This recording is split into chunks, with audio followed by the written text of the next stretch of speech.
compensation list. We've received some new job offers. The details are on your iDroid.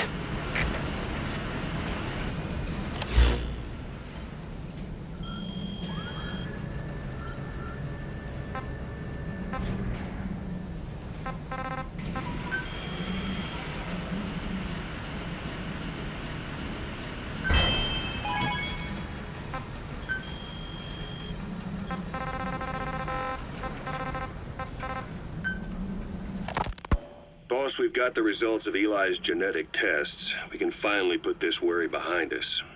We used the PCR technique and conducted DNA fingerprinting of the copied DNA sequences.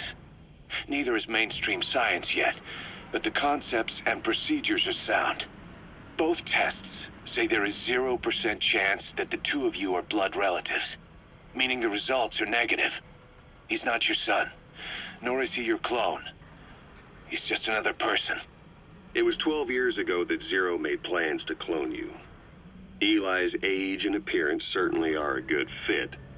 I admit the first time I saw him, I did a double take. But it looks like we were worried for nothing. Eli isn't your clone.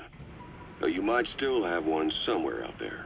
But if Eli isn't the boss's clone, why does he seem so obsessed with him? Not to mention having one hell of an attitude for his age. I don't know.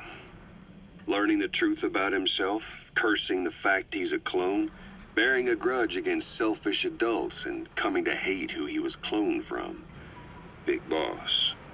If that were really the case, I could understand it. I might even feel a bit sorry for him. But no clone could have a totally different DNA fingerprint. And the tests left no room for error.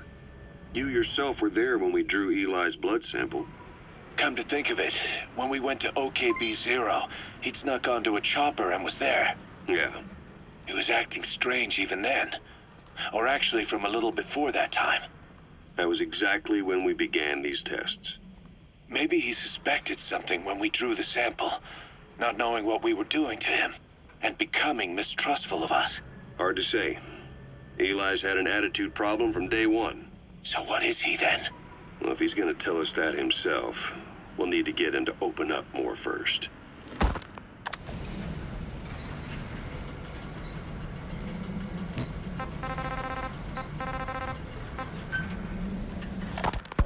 Skullface, real name unknown. Born in Hungary, more specifically northern Transylvania after it reverted to Hungary from Romania.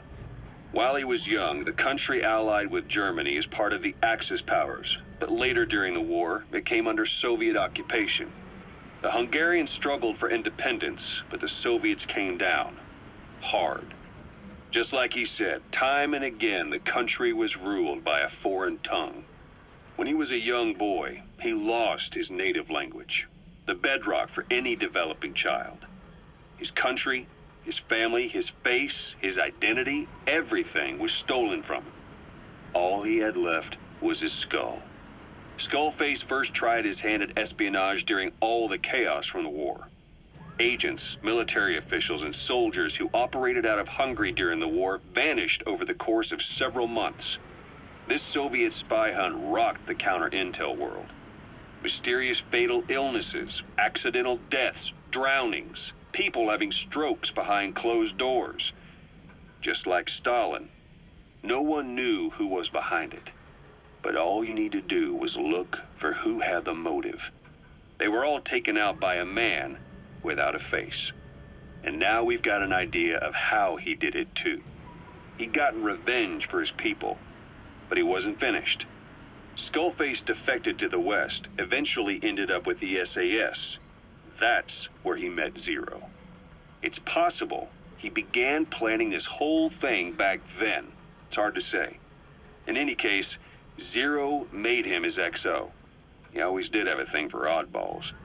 But this one was set to lead a unit no one else would know about. When Zero created Fox, he also formed XOF as a support team.